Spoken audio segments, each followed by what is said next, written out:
Hello दोस्तों, स्वागत है आपका क्रिक टाइम आउट 11 पे। और आज जो हम मैच कवर करने जा रहे हैं वो है सीपीएल का 26th मैच। और वो होने वाला है किंग्स वर्सेस नाइट राइडर्स के बीच में। और जो मैच का डेट एंड टाइम है वो है 26 सितंबर को 7:30 बजे। अब जो सबसे ज़रूरी बात है वो ये कि आपको हमारे क्रिक टाइम आउट 11 यूट्यूब चैनल से जुड़ जाना है और साथ ही साथ क्रिक टाइम आउट 11 टेलीग्राम चैनल को ज्वाइन कर लेना है। तो अब यूट्यूब चैनल पे आपको पूरा वीडियो एनालिसिस, वीडियो अपडेट मिलता रहेगा, इसलिए क्रिक टाइम आउट यूट्यूब चैनल को ज़रूर सब्सक्राइब करें। और साथ ही साथ किसी भी लाइव अपडेट के लिए, टॉस के लिए, पिच रिपोर्ट के लिए, कोई प्लेयर टीम के अंदर आता है, कोई प्लेयर टीम से बाहर जाता है, तो वो सब का जो लाइव अपडेट है वो आपको हमारे टेलीग्राम चैनल पे मिल जाएगा। तो उसके लिए टेलीग्राम चैनल को भी ज्वाइन कर लीजिए। अब बात कर लेते हैं मैच वेन्यू और पिच एनालिसिस की। तो मैच होने वाला है ब्रायन लारा स्टेडियम ट्रिनिडाड में। और यहाँ की पिच जो हमने लास्ट मैच में देखी थी वो बैटिंग फ्रेंडली थी। ऐसा लग रहा था पिच को देख के कि टू पेस है, लेकिन ऐसा था नहीं। पिच बैटिंग फ्रेंडली थी और अच्छे स्कोर्स आए। अगर आपने देखा होगा, एंड्रे फ्लेचर ने अच्छा स्कोर बनाया, फिर निकोलस पूरन ने अच्छा स्कोर बनाया, काइल मायर्स ने अच्छा स्कोर बनाया। तो बैटिंग के लिए ये पिच फ्रेंडली थी। सेकेंड इनिंग्स में स्पिनर्स भी गेम में आएंगे। अगर बात करें एवरेज स्कोर की, तो एवरेज स्कोर 160 से 180 के बीच में आपको मिल जाएगा। अब अगर बात करें लास्ट के 5 मैच के परफॉर्मेंस की, तो सेंट लूसिया किंग्स लास्ट के 5 में से 4 मैचेस जीत के आ रही है और नाइट राइडर्स भी लास्ट के 5 में से 4 मैच जीत के आ रही है। लेकिन नाइट राइडर्स इंजरी से जूझ रही है। तो पिछले मैच में एंड्रे रसल इंजर्ड हो गए थे और उसके बाद फिर सुनील नारायण पिछला मैच खेले नहीं थे निगल के कारण। तो इस वजह से इनका थोड़ा इंजरी का कंसर्न चल रहा है। अगर सारे प्लेयर्स खेलते हैं तो ये स्ट्रॉन्ग टीम रहेगी। अब अगर बात करें नाइट राइडर्स के प्लेइंग 11 की, तो हो सकता है इस मैच में सुनील नारायण वापस आ जाएं तो वो ओपन करेंगे और एंड्रे रसल हो सकता है इस मैच में बाहर चले जाएं। तो एक ये चीज आपको मैं टॉस के बाद अपडेट दे दूंगा टेलीग्राम चैनल पे। अब बात करें इनके प्लेयर्स की, तो देखिए जेसन रॉय केसी कार्टी के साथ ओपन करेंगे, सुनील नारायण खेलते हैं तो उनके साथ ओपन करेंगे। फिर आएंगे Nicholas Pooran, Tim David, Kieron Pollard, Henry Russell, Dwayne Bravo, Akeal Hosein, Chris Jordan, Jayden Seales और वकार सलाम खेल। अब अगर बात कर लें ओवर्स की, तो देखिए वकार सलाम खेल, क्रिस जॉर्डन, अकील हुसैन ये और सुनील नारायण अगर खेलते हैं तो ये अपने पूरे ओवर्स करेंगे। तो ये हो गए 16 ओवर्स। बाकी जो 4 ओवर्स बचे हुए हैं वो ब्रावो और जेडन सील्स मिलके करेंगे। अगर बात करें डेथ ओवर्स की, तो डेथ ओवर्स ड्वेन ब्रावो और क्रिस जॉर्डन को करना चाहिए। अब अगर बात करें नाइट राइडर्स के प्लेयर वाइज एनालिसिस की, तो जेसन रॉय 371 मैचेस की 365 इनिंग्स में 9,557 रन है, 27 का एवरेज, 141 का स्ट्राइक रेट। रीसेंट फॉर्म उतना अच्छा चल नहीं रहा था, लेकिन लास्ट मैच में अच्छा नॉक खेला था। पिच क्योंकि सपोर्ट कर रहा था, तो जहां पिच बैटिंग फ्रेंडली होता है वहां पे ये थोड़े अच्छे पिक हो जाते हैं। तो पिच के हिसाब से इनका सिलेक्शन रहेगा, वो आपको टॉस के बाद मिल जाएगा। फिलहाल के लिए ये एवरेज ही पिक रहेंगे। फिर आते हैं केसी कार्टी। तो 16 मैचेस की 14 इनिंग्स में 364 रन है, 28 का एवरेज, 120 का स्ट्राइक रेट। कुछ बड़ा स्कोर आया नहीं है, आराम से आप छोड़ सकते हैं। रीसेंट फॉर्म भी उतना सही चल नहीं रहा है। फिर आते हैं निकोलस पूरन। तो 361 मैचेस की 337 इनिंग्स में 8,032 रन है, 28 का एवरेज, 148 का स्ट्राइक रेट। लास्ट मैच में 93 मार के आ रहे हैं, भले ही 4 कैच उसमें उनके ड्रॉप हुए हों, लेकिन बैटर काफी अच्छे हैं, विकेट कीपिंग बैकअप रहेगा। कैप्टनसी के लिए भी आपके लिए ये अच्छे ऑप्शन रहेंगे, जरूर कवर करके चलिए। फिर आते हैं टिम डेविड। तो 247 मैचेस की 226 इनिंग्स में 4,816 रन है, 30 का एवरेज, 160 का स्ट्राइक रेट। प्लेयर ये काफी अच्छे हैं और इस प्लेटफॉर्म पे इनका बैटिंग ऑर्डर भी ऊपर है। तो ये किसी भी दिन आपको अच्छा स्कोर करके दे जा सकते हैं।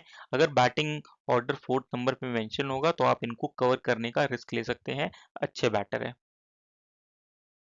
फिर आते हैं सुनील नारायण। तो 525 मैचेस की 339 इनिंग्स में 4,316 रन है, 15 का एवरेज, 148 का स्ट्राइक रेट। 568 विकेट से रखे हैं, बैटिंग बॉलिंग दोनों का बैकअप रहेगा और बैटिंग से भी फॉर्म में है इस समय, तो आप इनको जरूर कवर करके चलिए। अच्छे ऑप्शन रहेंगे आपके लिए कैप्टनसी और वाइस कैप्टनसी के भी। फिर आते हैं कायरन पोलार्ड। तो 683 मैचेस की 607 इनिंग्स में 13,277 रन है, 31 का एवरेज, 150 का स्ट्राइक रेट है, विकेट 322 ले रखे हैं। बात करें लास्ट के कुछ स्कोर की, तो 47 और 52 का अच्छा स्कोर आया है और ये आपको टिक के रन बना के देके जा सकते हैं। फिलहाल के लिए एवरेज ऑप्शन होंगे, आप कवर करके चलना चाहें तो स्मॉल लीग में कवर करके चलिए। इस सीपीएल में कुछ प्रॉमिसिंग नॉक्स खेले हैं इन्होंने। फिर आते हैं एंड्रे रसल। तो 522 मैचेस की 449 इनिंग्स में 8,772 रन है, 26 का एवरेज, 169 का स्ट्राइक रेट 464 विकेट्स ले रखे हैं।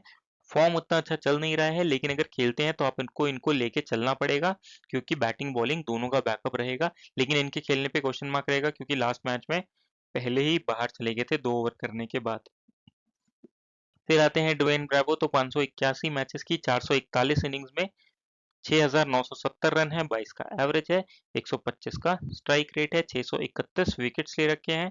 बात करें लास्ट के 5 मैचेस की, तो फॉर्म उतना अच्छा चल नहीं रहा है, ओवर्स भी इनके कट जा रहे हैं, इसलिए ये एवरेज ऑप्शन रहेंगे।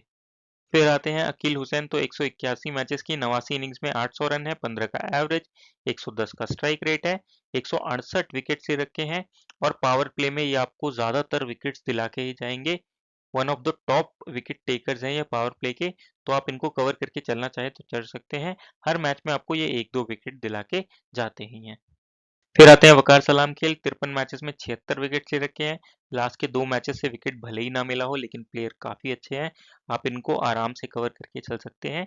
और अगर सेकेंड इनिंग्स में बॉलिंग होती है टीकेआर की, तो उस केस में इनको जरूर कवर करके चलिएगा। फिर आते हैं क्रिस जॉर्डन, तो 381 मैचेस में 401 विकेट्स ले रखे हैं, विकेट टेकिंग बॉलर है।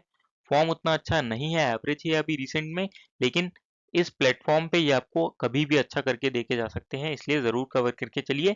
साथ ही साथ डेथ में बॉलिंग भी करेंगे तो आपके लिए अच्छे पिक हो जाते हैं। फिर आते हैं जेडन सील्स, तो 30 मैचेस में 32 विकेट ले रखे हैं, ओवर्स कभी भी कट जा रहे हैं, 1 या 2 ओवर ही मिल रहा है, तो एवरेज ही पिक रहेंगे, आराम से ग्रैंड लीग में ट्राई करिए। अब बात करें सेंट लूसिया किंग्स के प्लेइंग 11 की, तो फाफ डू प्लेसेस ओपन करेंगे जॉनसन चार्ल्स के साथ, फिर आएंगे Akeem Auguste, Roston Chase, Tim Seifert, Bhanuka Rajapaksa, David Wiese, Khary Pierre, Mikael Govia, Alzarri Joseph और नूर अहमद। अब अगर बात करें यहाँ पे ओवर्स की, तो देखिए नूर अहमद, अलजारी जोसेफ और डेविड वीजा अपने पूरे पूरे ओवर्स करने चाहिए। तो ये हो गए 12 ओवर। कैरी पियर और मिकेल गोविया डिपेंड करता है कि पिच कैसी रहेगी, उस पे इनके ओवर्स डिपेंड करेंगे। तो अगर पिच स्पिन फ्रेंडली होगी तो ये भी अपने पूरे ओवर्स करके जाएंगे, उस केस में डेविड वीजे के ओवर कट जाएंगे, और रोस्टन चेस ओवर्स करेंगे सुनील नारायण और निकोलस पूरन के अगेंस्ट। तो सबसे पहले आते हैं फाफ डुप्लेसिस, तो 389 मैचेस की 369 इनिंग्स में 10,721 रन है, 32 का एवरेज, 136 का स्ट्राइक रेट है। फॉर्म रिसेंट एवरेज ही है, लेकिन आप कवर करके चल सकते हैं, बहुत ही रिलायबल प्लेयर है, आप चाहें तो इनको टीम में जरूर कवर करके चलिए, अच्छे पिक रहेंगे।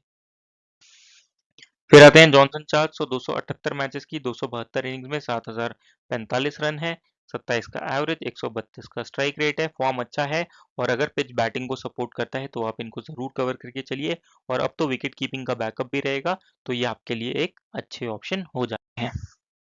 फिर आते हैं अकीम ऑगस्टी, तो 11 मैचेस की 9 इनिंग्स में 131 रन है, 18 का एवरेज, 106 का स्ट्राइक रेट है। कंसिस्टेंसी उतना ज्यादा है नहीं, अगर लास्ट के 5 मैचेस देखेंगे आप, तो 33 और 35 का अच्छा स्कोर आया है, लेकिन फिर भी आप अभी इनको ग्रैंड लीग में ट्राई करिए, स्मॉल लीग में छोड़ दीजिएगा। फिर आते हैं भानुका राजपक्षा, तो 199 मैचेस की 181 इनिंग्स में 3,811 रन है, 23 का एवरेज, 137 का स्ट्राइक रेट। बात करें अगर लास्ट के 5 मैचेस की, तो फॉर्म अच्छा चल नहीं रहा है, लेकिन आपके लिए ये एक ट्रम्प कार्ड पिक का काम कर सकते हैं, अगर पिच बैटिंग फ्रेंडली हुई तो अगर पिच रिपोर्ट में आता है कि बैटिंग फ्रेंडली है, तो आप इनको कवर करके चल सकते हैं, ये उस केस में आपके लिए एक ट्रम्प कार्ड पिक का काम करेंगे। फिर आते हैं रोस्टन चेज, 87 मैचेस की 72 इनिंग्स में 1581 रन, 29 का एवरेज, 125 का स्ट्राइक रेट, 65 विकेट ले रखे हैं। बहुत ही टैलेंटेड प्लेयर हैं, बैटिंग बॉलिंग दोनों का बैकअप इनके साथ रहेगा, और दोनों में अच्छा ही परफॉर्म करके जाते हैं जब जब मौके मिलते हैं, तो आप इनको जरूर कवर करके चलिए। कैप्टनसी के लिए भी आपके लिए ये एक अच्छे चॉइस हो जाते हैं। फिर आते हैं टिम साइफर्ट, तो 226 मैचेस की 209 इनिंग्स में 5,034 रन है, 27 का एवरेज, 131 का स्ट्राइक रेट। बात करें लास्ट के कुछ मैचेस की, तो फॉर्म एवरेज है, लेकिन इससे पहले वाली जो सीरीज थी, फॉर्म काफी अच्छा चल रहा था। लास्ट के 10-15 मैचेस अगर ये 5 हटाते देखेंगे, तो फॉर्म काफी अच्छा चल रहा था, तो आप इनको कवर करके चल सकते हैं। साथ ही साथ लास्ट के 2 मैचेस से नॉट आउट रहे हैं, और फिनिशिंग टच देके गए हैं टीम को, तो उस केस में इनका कॉन्फिडेंस भी हाई होगा, तो आप इनको आराम से कवर करके चल सकते हैं। फिर आते हैं डेविड वीजर, तो 388 मैचेस की 292 इनिंग्स में 4,420 रन है, 23 का एवरेज, 144 का स्ट्राइक रेट, 313 विकेट्स ले रखे हैं। बात करें रीसेंट फॉर्म की, तो फॉर्म इनका अच्छा चल रहा है, लेकिन ये सिचुएशन बेस्ड पिक हो जाते हैं। देखिए अगर पिच रिपोर्ट आती है कि स्पिन फ्रेंडली है, तो उस केस में इनके ओवर्स कटेंगे, तो वहां पे ये उतने अच्छे ऑप्शन नहीं रह जाते हैं। लेकिन अगर पिच आता है बैटिंग फ्रेंडली है, तो उस केस में ये अपने पूरे ओवर्स डालने चाहिए। मिकेल गोविया और कैरी पियर के ओवर उस केस में कटने चाहिए, तो वहां पे ये अच्छे पिक हो जाएंगे, बैटिंग का बैकअप भी रहेगा। तो पिच रिपोर्ट के हिसाब से आप इनको पिक करिएगा, सिचुएशन बेस्ड पिक होते हैं आपके लिए। फिर आते हैं कैरी पेयर, तो 66 मैचेस में 61 विकेट्स ले रखे हैं। ये भी आपको पिच रिपोर्ट से ही पता लग पाएगा कि कैसे पिक रहते हैं। अगर पिच स्पिन फ्रेंडली आती है तो आप इनको जरूर कवर करके चलिएगा, उस केस में अपने चारों ओवर्स डालेंगे, नहीं तो आपके लिए ये एवरेज ऑप्शन रहेंगे। फिर आते हैं मिकेल गोविया, तो 3 मैचेस में 2 विकेट्स ले रखे हैं, एवरेज ही पिक रहेंगे, आराम से छोड़ सकते हैं। फिर आते हैं अल्जारी जोसेफ, तो 122 मैचेस में 149 विकेट्स ले रखे हैं, रीसेंट फॉर्म काफी अच्छा चल रहा है और डेथ में बॉलिंग भी करेंगे, इसलिए आप इनको जरूर कवर करके चलिए, अच्छे पिक रहेंगे आपके लिए। फिर आते हैं नूर अहमद, तो 118 मैचेस में 128 विकेट ले रखे हैं, रीसेंट फॉर्म इनका भी बहुत तगड़ा चल रहा है और प्लेयर्स को इनकी बॉल समझ में नहीं आ रही है कि बाहर जाएगा या अंदर आएगा, तो उस वजह से ये आपके लिए अच्छे पिक हो जाते हैं। पिच रिपोर्ट चाहे जैसी भी हो, आप इनको जरूर कवर करके चलिए, विकेट टेकिंग ऑप्शन हमेशा आपके लिए रहेंगे ये। अब अगर बात करें फॉर्म वाइज, पिच वाइज और ओवरऑल पिक्स की, तो टीकेआर के लिए जेसन रॉय आपके लिए एवरेज ही पिक रहेंगे, केसे कार्टी आपके लिए एवरेज पिक रहेंगे, निकोलस पूरन आपके लिए मैंडेटरी पिक हो जाते हैं, जरूर कवर करके चलिए। टिम डेविड आपके लिए अच्छे पिक हो जाते हैं, फिलहाल के लिए मैंने एवरेज ऑप्शन में रखा है, लेकिन आपके लिए ये ट्रम्प कार्ड पिक का काम करेंगे इस मैच में। कायरन पोलार्ड फॉर्म अच्छा चल रहा है, आप इनको कवर करके चल सकते हैं। एंड्रे रसल और सुनील नारायण दोनों खेलते हैं, तो दोनों के पास बैटिंग बॉलिंग का बैकअप रहेगा, इसलिए इनको भी आपको जरूर कवर करके चलना है। ड्वेन ब्रावो एवरेज ऑप्शन रहेंगे, ओवर्स कट जा रहे हैं, इसलिए एवरेज ही ऑप्शन रहेंगे ये। अकील हुसैन जरूर कवर करके चलिए। क्रिस जॉर्डन डेथ में बॉलिंग करेंगे, इनको भी जरूर कवर करके चलिए। जेडन सील्स आपके लिए एवरेज ऑप्शन रहते हैं। वकार सलाम खेल जरूर कवर करके चलिए, इनको भी मैंडेटरी पिक रहते हैं। अब बात करते हैं सेंट लूसिया किंग्स के प्लेयर पिक्स की, तो देखिए फाफ डुप्लेसिस फॉर्म अच्छा चल रहा है, ओवरऑल मैंडेटरी पिक रहेंगे। जॉनसन चार्ल्स फॉर्म अच्छा है, कीपिंग बैकअप रहेगा, अब तो अच्छे पिक रहेंगे, जरूर कवर करके चलिए। अकीम ऑगस्टे एवरेज पिक रहेंगे। रॉस्टन चेज आपके लिए मैंडेटरी पिक हो जाते हैं, जरूर कवर करके चलिए। टिम साइफर्ट भी आपके लिए अच्छे पिक हो जाते हैं, इनको भी आप कवर करके चल सकते हैं।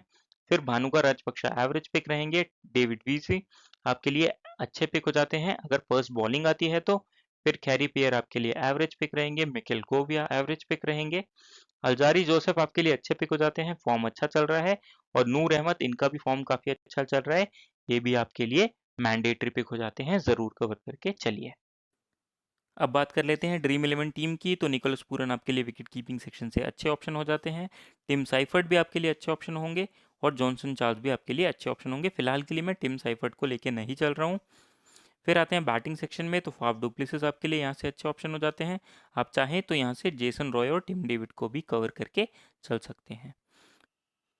फिर आते हैं ऑलराउंडर सेक्शन पे, तो अभी के लिए मैं लेके चल रहा हूँ कि सुनील नारायण खेलेंगे और एंड्रे रसल भी खेलेंगे, तो इस वजह से मैं दोनों को पिक करके चल रहा हूँ। डेविड वीजा आपके लिए अच्छे पिक हो जाते हैं, रॉस्टन चेज आपके लिए अच्छे पिक हो जाते हैं, आप चाहें तो ड्वेन ब्रावो और कैरी पियर को भी कवर करके चल सकते हैं। फिर चलते हैं बॉलिंग सेक्शन की तरफ, तो यहाँ से नूर अहमद आपके लिए अच्छे पिक हो जाते हैं, क्रिस जॉर्डन आपके लिए अच्छे पिक हो जाते हैं, अल्जारी जोसेफ आपके लिए अच्छे पिक हो जाते हैं और वकार सलाम खेल आपके लिए अच्छे पिक हो जाते हैं। आप चाहें तो किसी इनमें से किसी की भी जगह अकील हुसैन को भी ट्राई कर सकते हैं। अकील हुसैन को मैं अभी इसलिए नहीं ट्राई कर रहा हूँ क्योंकि पावर प्ले में बॉलिंग डालेंगे, अपने ज़्यादा ओवर पावर प्ले में कर देते हैं और वहाँ पे पिच अच्छा खेलेगा तो विकेट मिलने के चांसेस थोड़े कम हैं। अब अगर बात करें कैप्टन वाइस कैप्टन की, तो सुनील नारायण सबसे अच्छे कैप्टनसी ऑप्शन हो जाते हैं आपके लिए। वाइस कैप्टन आप निकोलस पूरन को करके चल सकते हैं। रॉस्टन चेज भी आपके लिए यहाँ पे एक अच्छे वाइस कैप्टनसी ऑप्शन हो सकते हैं। तो कुछ इस प्रकार की रहेगी हमारी टीम, और अगर इसमें कोई भी अपडेट आता है तो आपको हमारे टेलीग्राम चैनल पे मिल जाएगा। उसके लिए टेलीग्राम चैनल क्रिक टाइम आउट 11 को ज़रूर ज्वाइन कर लें, और जो सबसे इंपॉर्टेंट बात है कि हमारे क्रिक टाइम आउट 11 यूट्यूब चैनल को ज़रूर से सब्सक्राइब कर लें और वीडियो को पूरा देखें। और जब आप वीडियोज़ देखते हैं तो आपका मैथ सेंस बढ़ता है, गेम का अंडरस्टैंडिंग बढ़ता है, प्लेयर्स का नॉलेज बढ़ता है, और फिर जब आप अपने हिसाब से टीम बनाते हैं तो आप ज़्यादातर अच्छा प्रॉफिट कमा के जाएंगे। मिलते हैं अगली वीडियो के साथ। Thank you.